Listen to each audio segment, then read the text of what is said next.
La semana pasada terminamos la primera sección de la carta, que va desde el capítulo 1 hasta el término del capítulo 4, en donde Pablo expone el tema de la justificación por la fe. Ese es el gran tema que Pablo desarrolla.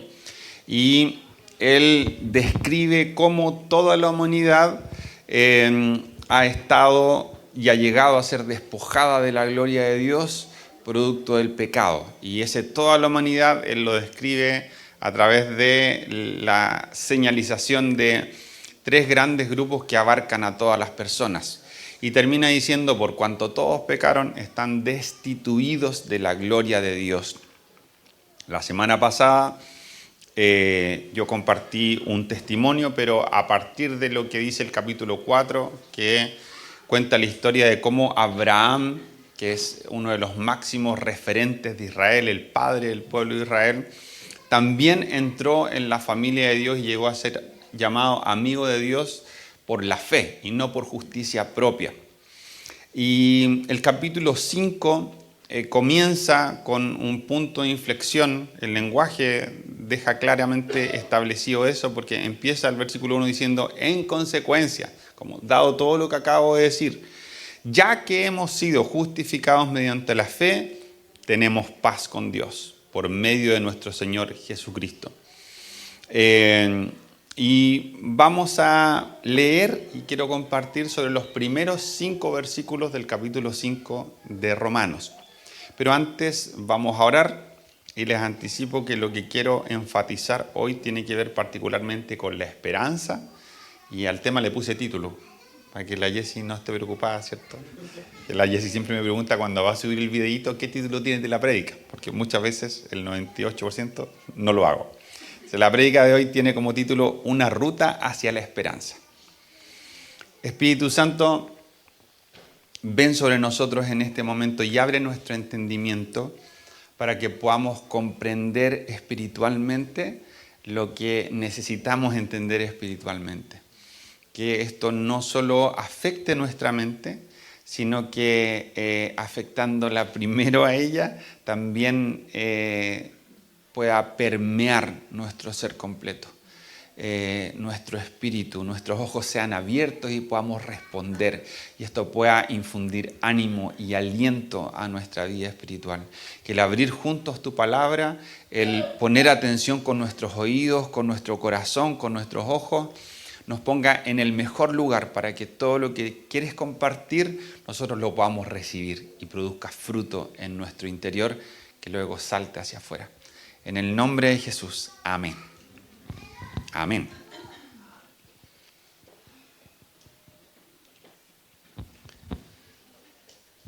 Ya, voy a leer los 5 versículos y luego voy a repasar para enfatizar algunas cositas y saltar algunos otros pasajes de la Biblia que son paralelos en algunas ideas, para ver cómo está bien presente en toda la Biblia algunos de estos aspectos y por qué ellos son tan valiosos para todos nosotros los cristianos. Repito lo que ya dije hace un minuto. Comienza así Pablo este capítulo 5 diciendo, en consecuencia, ya que hemos sido justificados mediante la fe, tenemos paz con Dios por medio de nuestro Señor Jesucristo. También por medio de Él y mediante la fe, tenemos acceso a esta gracia en la cual nos mantenemos firmes. Así que nos regocijamos en la esperanza de alcanzar la gloria de Dios. Y no solo esto, sino también en nuestros sufrimientos, porque sabemos que el sufrimiento produce perseverancia. La perseverancia, entereza de carácter. La entereza de carácter, esperanza. Y esta esperanza no nos defrauda, porque Dios ha derramado su amor en nuestro corazón por el Espíritu Santo que nos ha dado. Hay varias palabras e ideas que saltan dentro de este pasaje que tiene mucho contenido, muy denso y muy profundo. Pero primero hace este sumario de decirnos que lo que la justificación mediante la fe introduce, hablando de eso, que es todo lo que ha venido hablando atrás, produce dos resultados. Y esos dos resultados son la paz y la esperanza. La paz se puede entender literalmente como lo dice, pero también, avanzado el mismo capítulo, hace sinónimo la paz con la reconciliación. Tenemos paz con Dios porque en Jesús hemos sido reconciliados con el Padre.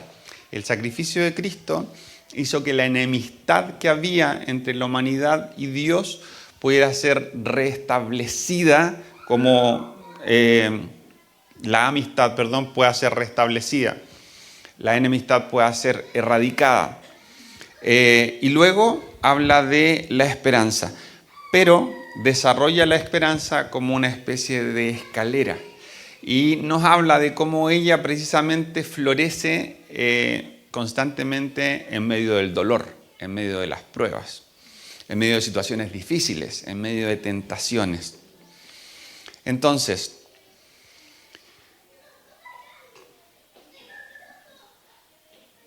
la esperanza primero es algo por lo cual regocijarnos, porque tenemos la certeza de que vamos a alcanzar la gloria de Dios. En el versículo 3:24 decía que por cuanto todos pecaron están destituidos de la gloria de Dios. Hemos dejado de poder participar de intimidad con Él. Pero ahora que Cristo ha intervenido, entonces nosotros tenemos la esperanza de que nuevamente podemos participar. Y esa esperanza es algo ciertísimo, en lo cual pararnos de manera firme.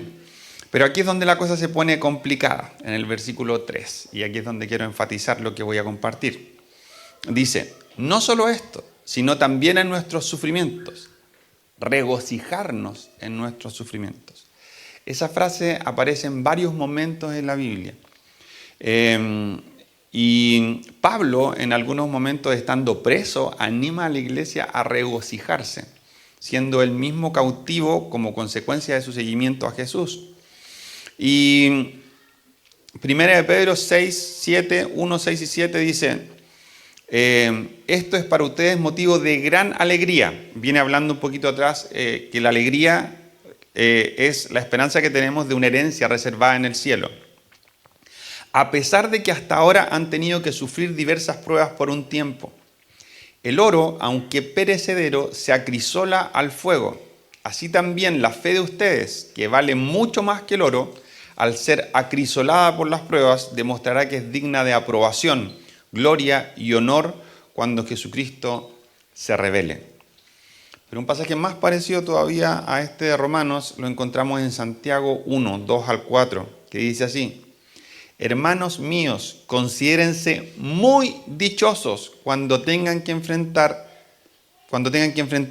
con diversas pruebas.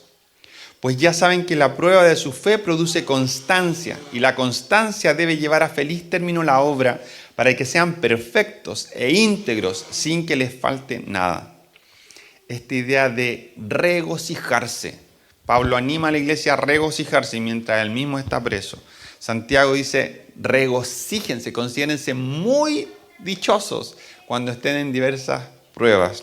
Y Pablo en este pasaje con el que estamos comenzando dice, no solo regocíjense de saber que podemos participar de la gloria de Dios, sino que también en nuestros sufrimientos. ¿Por qué?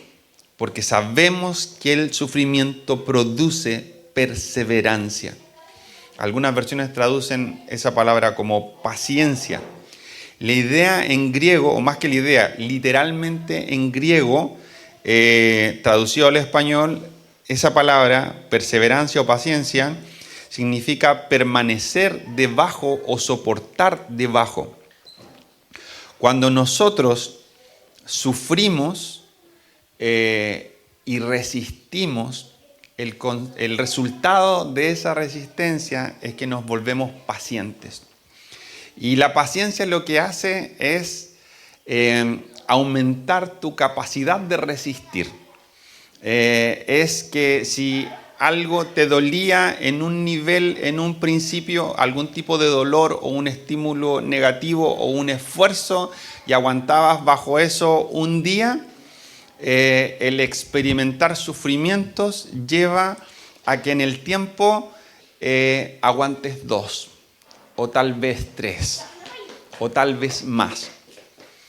Llevado a cosas cotidianas, la gente que experimenta dolor, incluso sin conocer a Dios, lo que hace es tomar perspectiva acerca de las cosas importantes. Y eso genera que cuando luego algo que es trivial resulta mal, no causa el mismo impacto devastador que puede causar en una persona que nunca ha enfrentado ningún tipo de sufrimiento. Las personas que han quebrado, por ejemplo, en un negocio y que quedaron endeudados hasta el cuello, luego emprenden otra vez y se enfrentan a un desafío económico, y el desafío económico es que, chuta, mañana tengo que pagar una cuota importante del banco y no tengo plata hoy. Banco mío, esto no es nada con lo que yo vivía antes. Me persiguieron por todo Chile, me escondí por todos lados. Hoy estar atrasado un par de días en pagar una cuota porque no tengo los recursos no parece nada terrible. No estoy incentivando la morosidad de los pagos, ¿cierto? Estoy hablando de lo que produce en tu corazón a modo de preocupación cuando experimentaste dolores que fueron más grandes. Quienes han experimentado pérdidas de personas que aman. Luego, al enfrentar pérdidas materiales, tienen una perspectiva que les permite resistir con mucha más facilidad. Lo material se vuelve algo muchísimo menos importante cuando hemos enfrentado situaciones de salud tremendamente complejas, cuando hemos enfrentado fallecimientos de personas que amamos y que han causado profundo dolor en nuestras vidas. El dolor, aunque siempre indeseable, cuando lo experimentamos, nos permite comprender que hay ciertas cosas que no merecen quitarnos la paz. Y nos volvemos más pacientes como consecuencia de eso. Resistimos más. Aquellos que han sufrido muchas cosas, cuando le pasan cosas que son triviales, no se están sintiendo morir como consecuencia de esas cosas incluso si son malas. Pero quienes nunca han experimentado ningún tipo de dolor, a veces piensan que lo que les está pasando en un momento determinado es insoportable y que son los más desdichados del mundo. Entonces el sufrimiento, aun cuando indeseable, termina siendo una provisión para resistir con paciencia aquellas cosas que van a seguir pasando, querámoslas o no. Porque el dolor tiene múltiples fuentes. A veces el dolor puede ser autogestionado. A veces sufrimos porque decidimos mal, porque escogimos mal, porque hicimos daño a otros y eso trajo consecuencias sobre nosotros mismos. Otras veces el dolor ocurre porque el mundo está caído y otros nos hacen daño. Y eso es algo que yo no puedo controlar. Por más que yo intente ser sabio en escoger mis relaciones y en tomar buenas decisiones respecto de con quién asociarme, yo no puedo controlar a las otras personas. Por lo tanto, escapa de mí el saber si en X momento alguien va a hacer algo que me cause dolor. No lo puedo controlar. Son cosas universales que no tienen que ver con ser cristianos. Pero también el dolor puede venir como consecuencia de ser cristiano.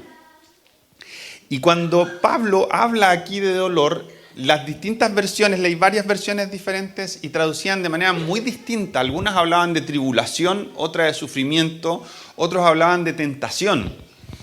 Entonces me da la impresión de que está tratando de ser como abarcativo. Distintos tipos de sufrimiento, distintos tipos de situaciones difíciles, distintos tipos de pruebas.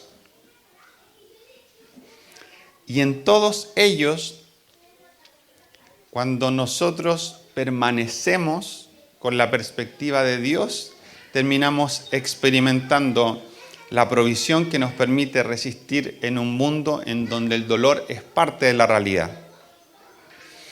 Pero, de la misma manera que el sufrimiento produce perseverancia, la perseverancia produce entereza de carácter.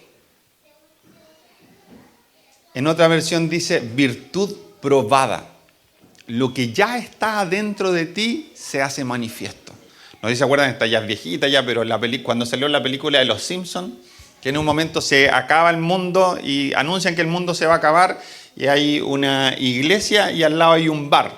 Y todos los del bar salen a la iglesia y todos los de la iglesia salen al bar, corriendo.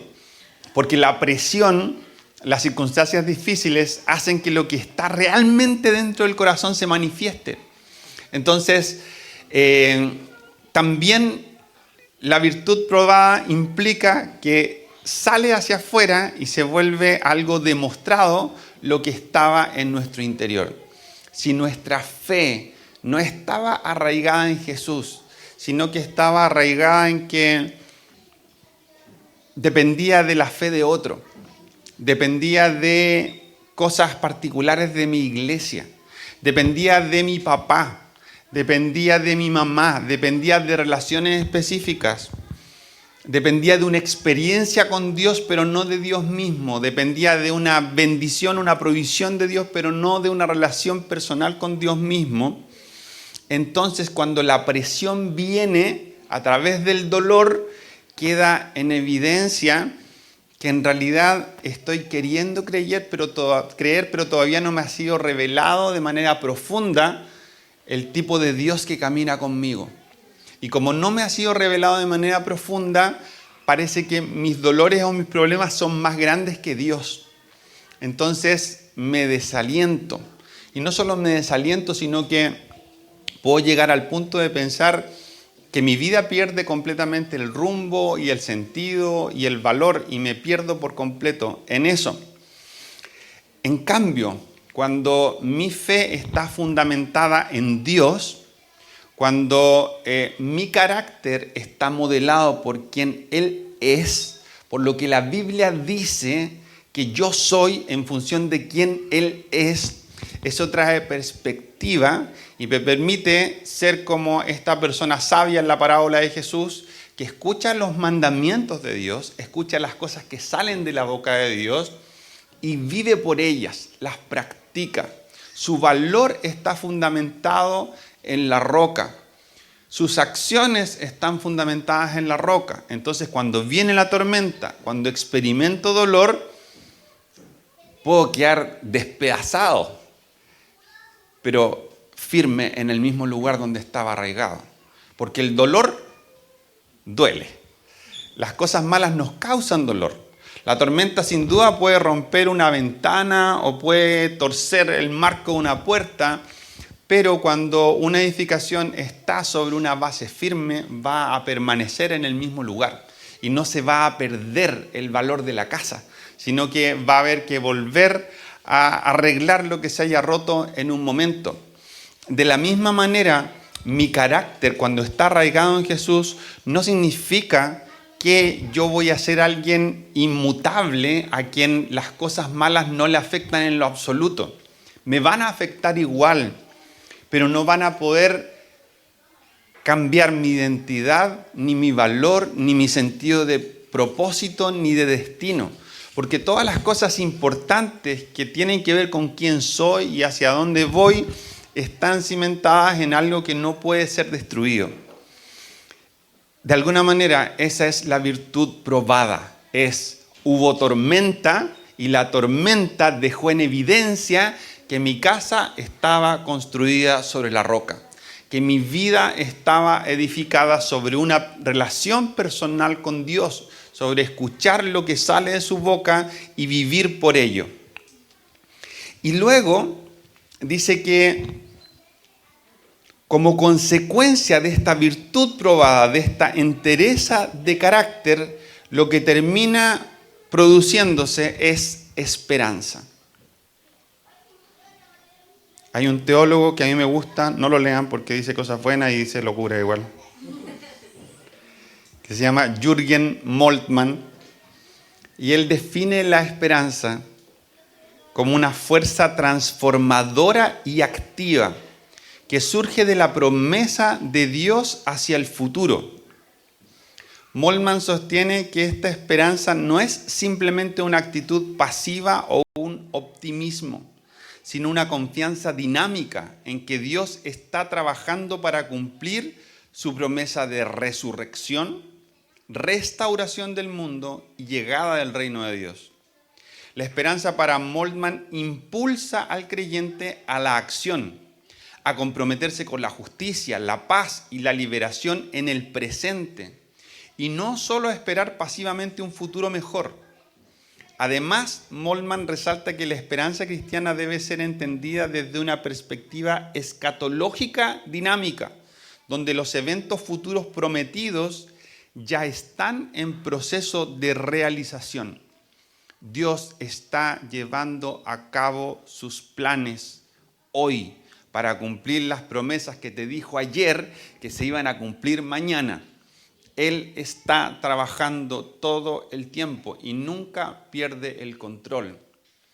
Cuando yo experimento dolor y el dolor que experimento, esto no es un juicio para quienes no han experimentado grandes dolores.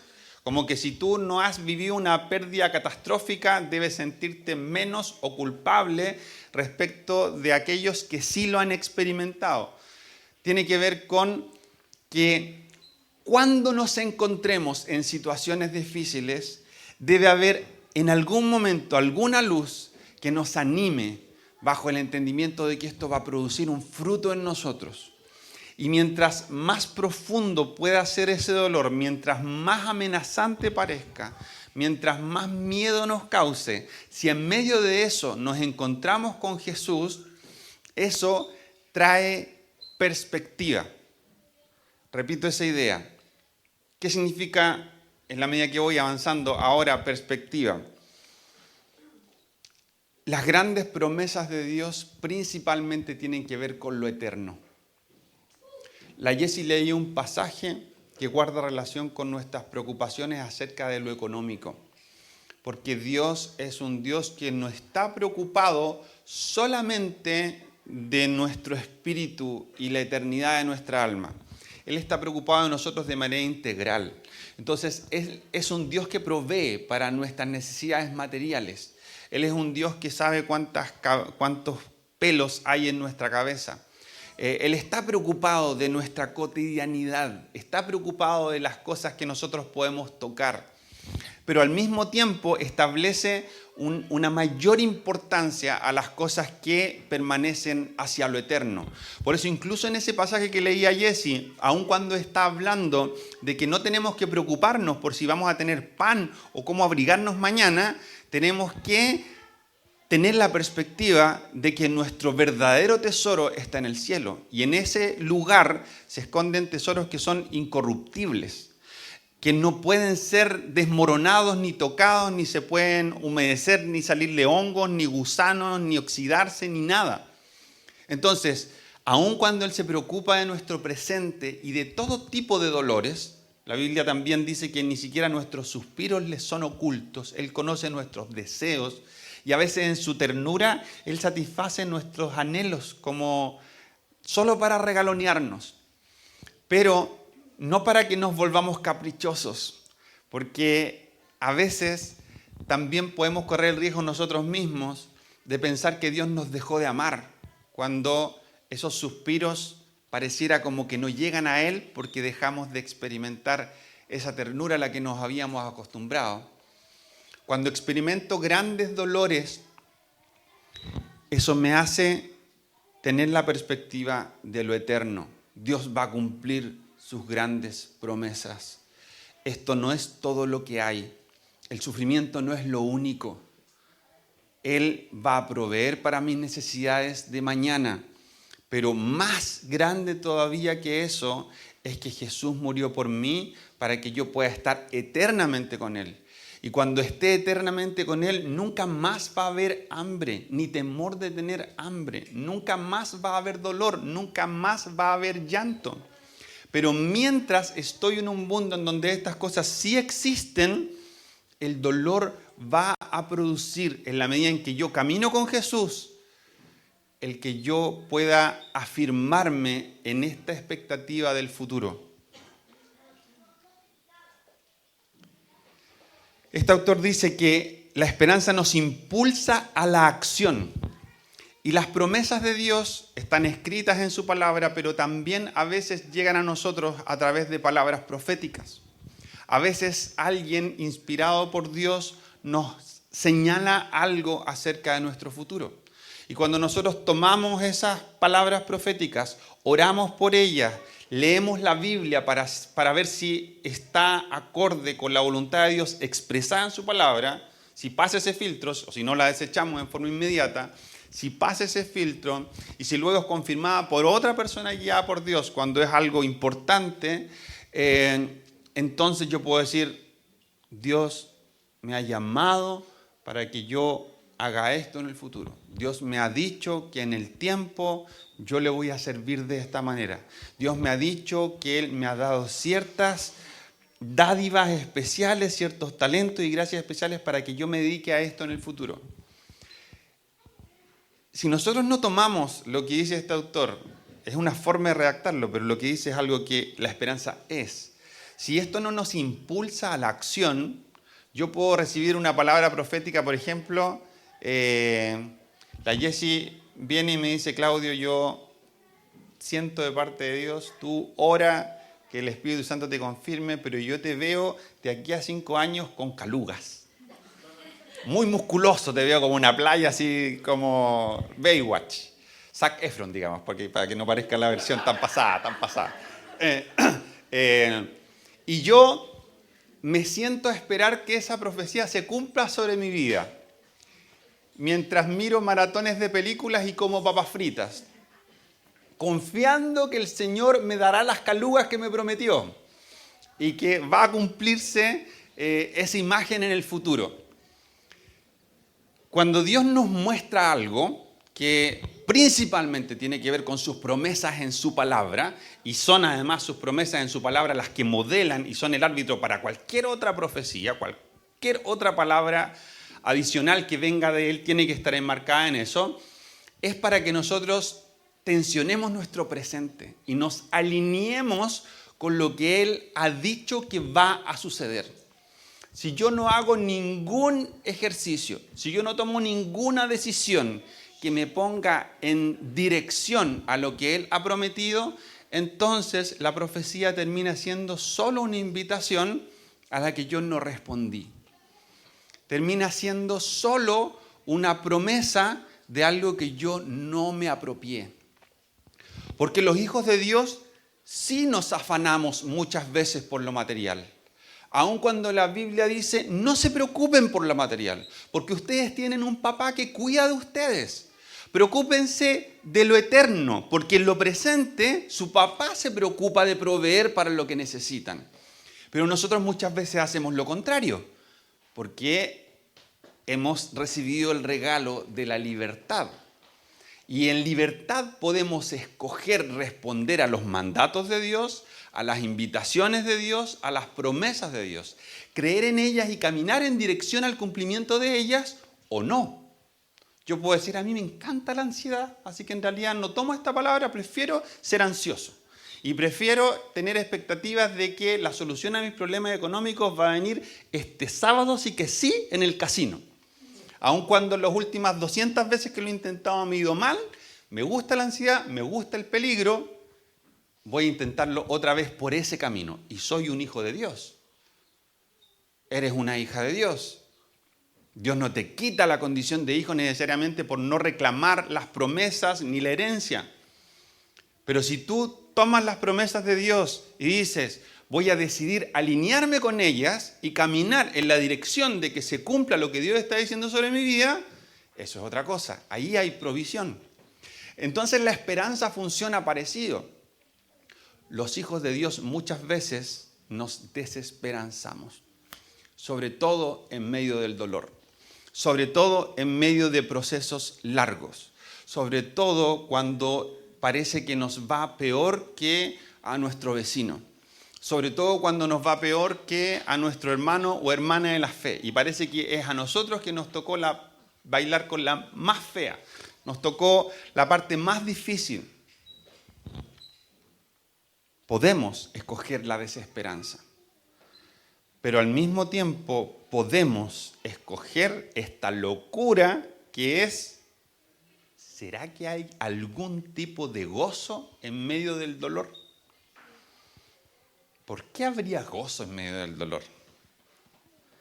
Yo la primera cosa que me imagino respecto de gozo, que no siempre es júbilo, es preguntarme qué habría sido de mí en esta misma circunstancia si no estuviera viviéndola de la mano de Dios.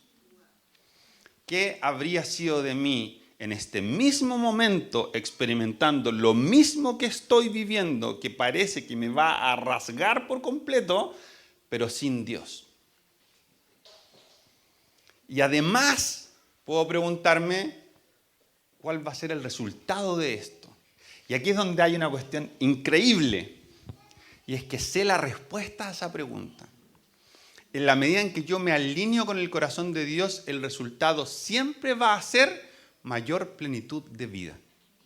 Aunque no lo parezca, va a ser mayor plenitud de vida. Porque el tipo de vida que Jesús ofrece, que en griego dice vida zoe, que es distinta a la vida biológica, es la vida increada, es la vida eterna, la que no se extingue, es un tipo de vida que resiste los embistes del dolor y del mundo, que no se apaga en medio de circunstancias malas.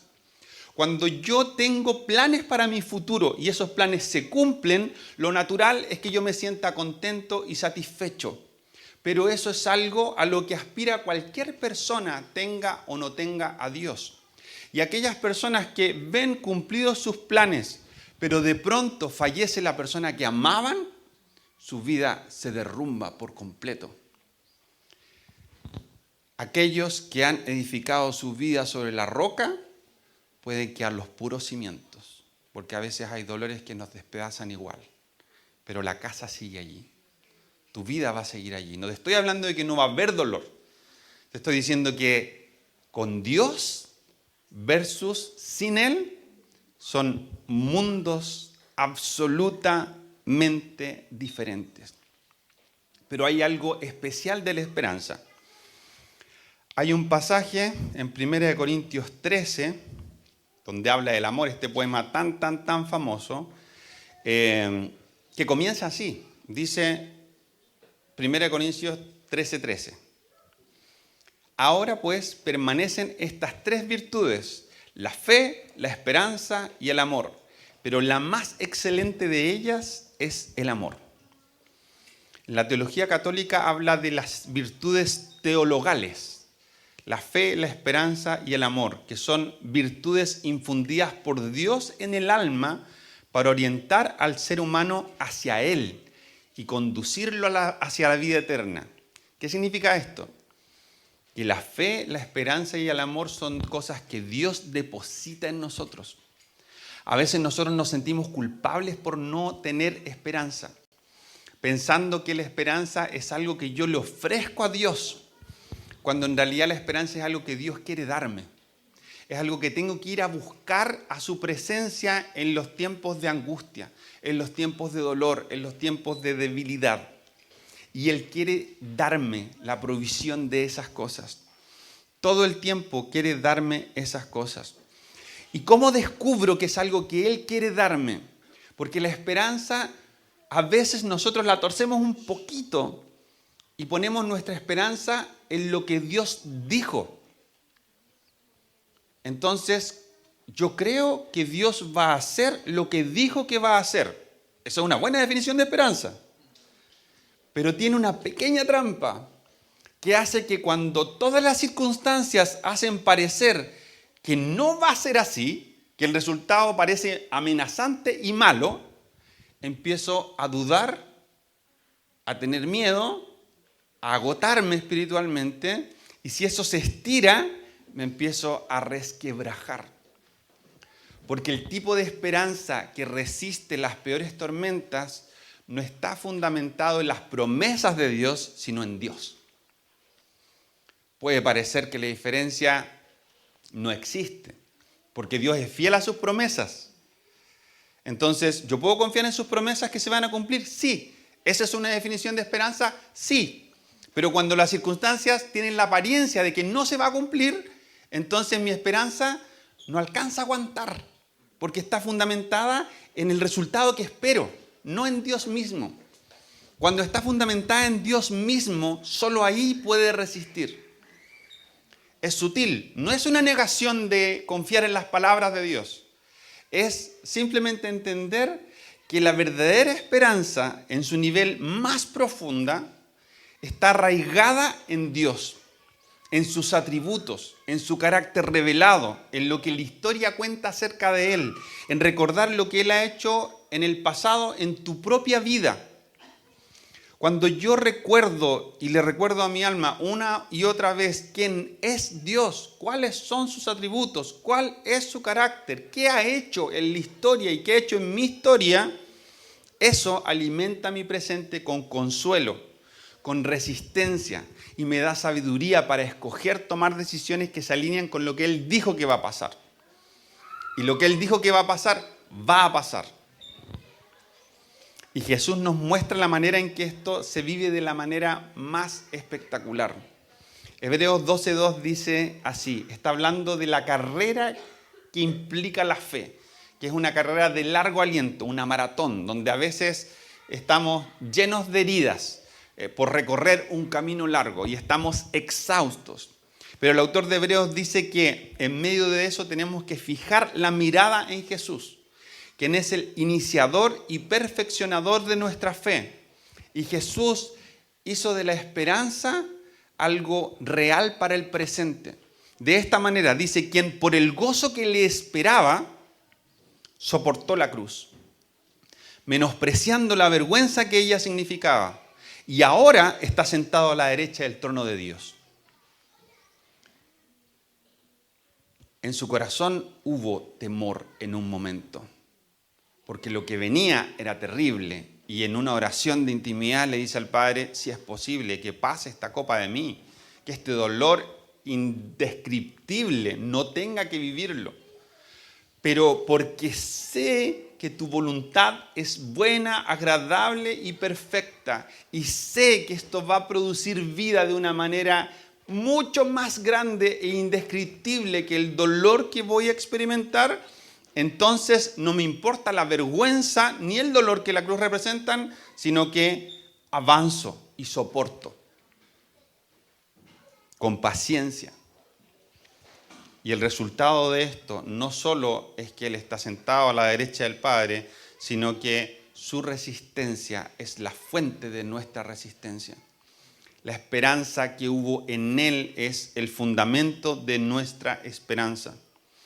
El gozo del futuro, esta es la provisión para nosotros.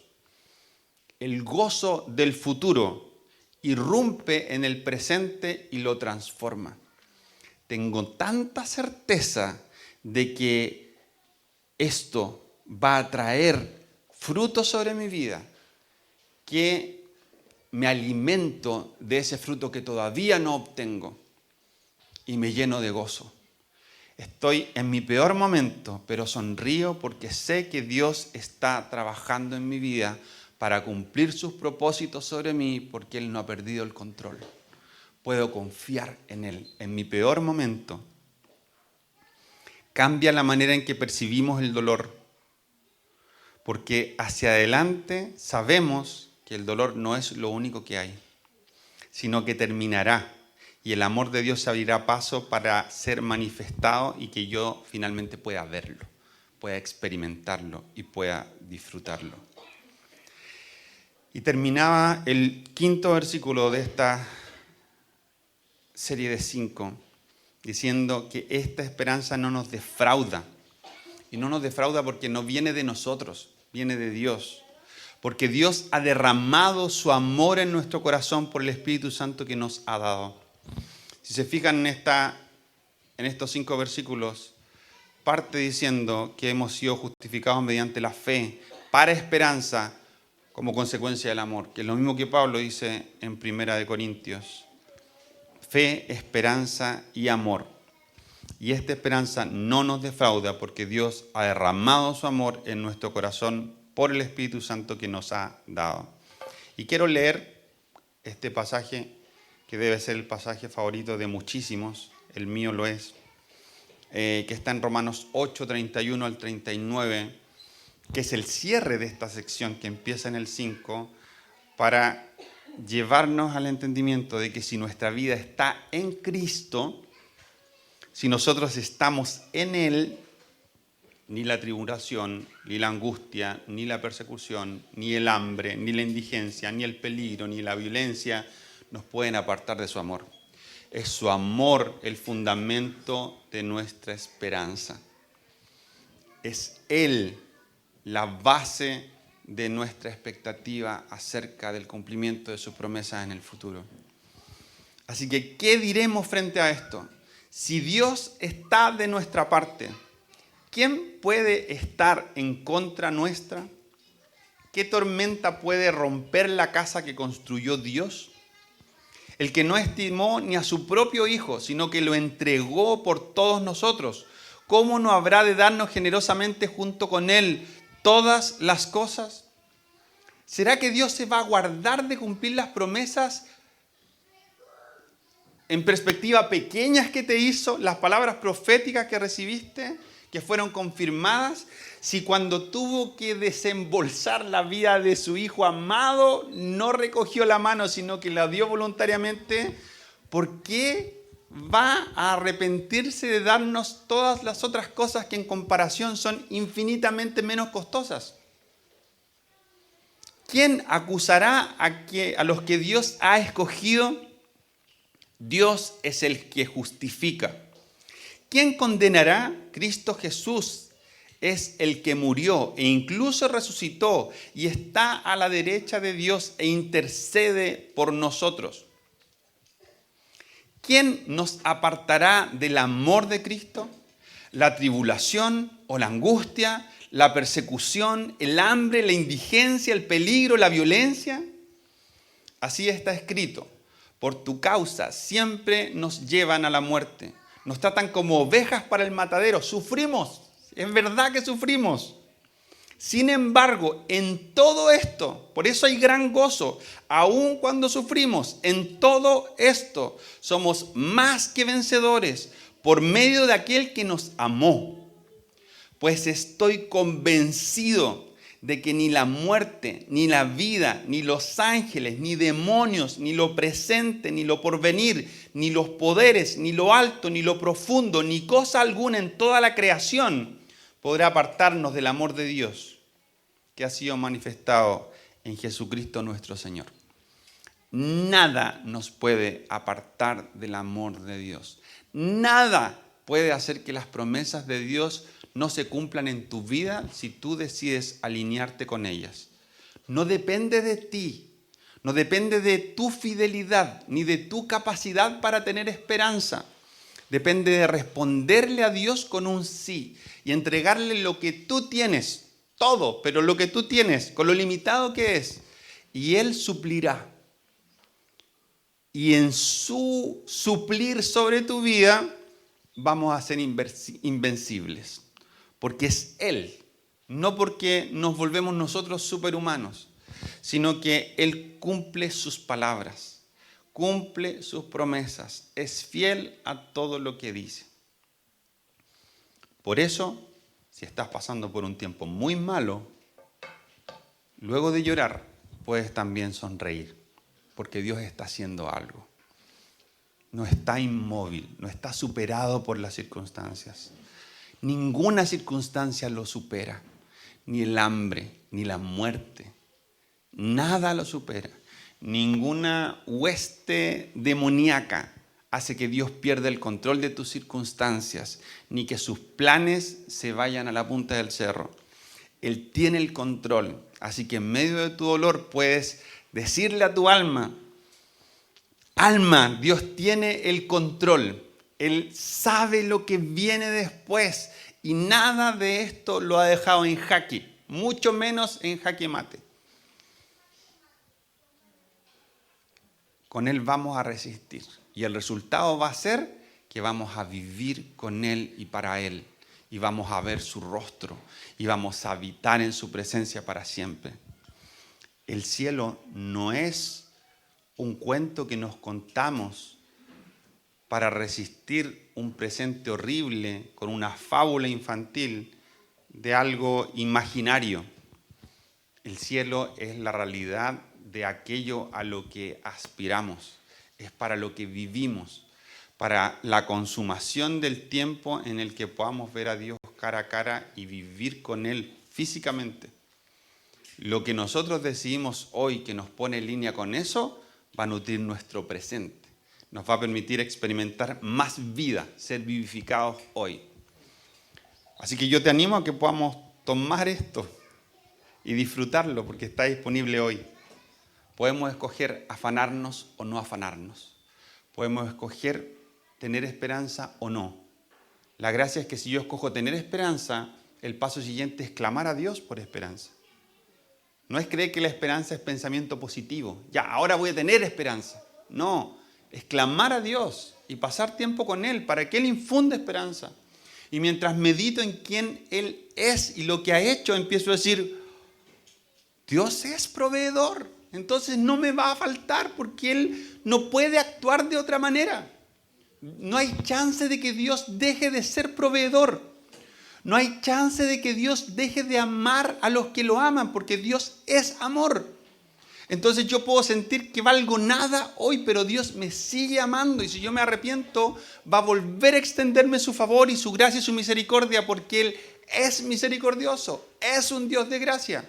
Entonces sus promesas se van a cumplir porque sus promesas son buenas y Él es bueno. Todo lo que dijo bueno que iba a hacer, lo va a hacer, porque Él es así. Vamos a orar y yo te animo a que empieces simplemente a hacer una oración en la que recuerdes lo que sabes de Dios y lo que Él ya ha hecho en tu vida. Y piensa cómo Dios es más grande que tus circunstancias actuales. Es cierto que tus circunstancias pueden ser más grandes que tú, pero no son más grandes que Dios. Por eso ponemos nuestra mirada en Jesús en medio de la carrera cuando estamos hechos bolsa. Porque Él no cambia, porque Él va a completar la tarea, porque Él es perfecto, porque Él persiste, porque Él es bueno, porque Él es grande, porque Él es poderoso. Espíritu Santo, volvemos nuestra mirada a ti. Yo oro en el nombre de Jesús para pedirte que tú abras nuestro entendimiento para poder verte, que nos seas revelado y que nosotros podamos enumerar las maravillas que sabemos de ti y que te hemos visto hacer. Que podamos con nuestros labios empezar a levantar alabanza sobre nuestro dolor. Que nuestros labios se llenen de cánticos por sobre nuestro dolor. Y que sea el recordar tu grandeza y tus maravillas lo que infunda aliento y vivifique en nosotros la esperanza. Y yo te invito a que puedas tomar un tiempo a solas. Vamos a tener unos minutos en silencio para esto. Y empieza, primero, pon tu mirada en lo que hoy está causando dolor sobre tu vida. Imagina, hagamos esto como un ejercicio de meditación bíblica. No te voy a meter ninguna cosa rara. Imagina tu propia vida frente a lo que hoy te está doliendo. A lo mejor te sientes muy pequeño frente a eso, muy pequeña frente a eso. Te sientes incapaz frente a las cosas que estás enfrentando, que son más grandes que tú, más fuertes que tú, y es como un laberinto del que no sabes salir y sientes que llevas muchísimo tiempo en el mismo lugar y hay dolor, hay cansancio, hay impotencia. Y de repente, a pesar de que ese dolor sigue ahí, abres los ojos y te das cuenta de que Jesús está al lado tuyo. Y empiezas a levantar la mirada y te das cuenta del tamaño de Jesús en proporción a tus problemas. Aun cuando tú eras muy pequeño o muy pequeña frente a ellos, Jesús es infinitamente más grande. más sabio, más fuerte, más poderoso. A veces se nos olvida que tenemos a un Dios que reúne dos requisitos que hacen que podamos tener buenos resultados en todo. Es alguien todopoderoso que te ama, que quiere hacer cosas buenas para ti. ¿Quién no quiere tener un amigo así? Y ese amigo es suficiente. Tenemos frente a nuestros problemas a alguien todopoderoso que te ama. Así que toma esta imagen y empieza a orar pensando en tus problemas, pero luego pensando en la grandeza de Jesús.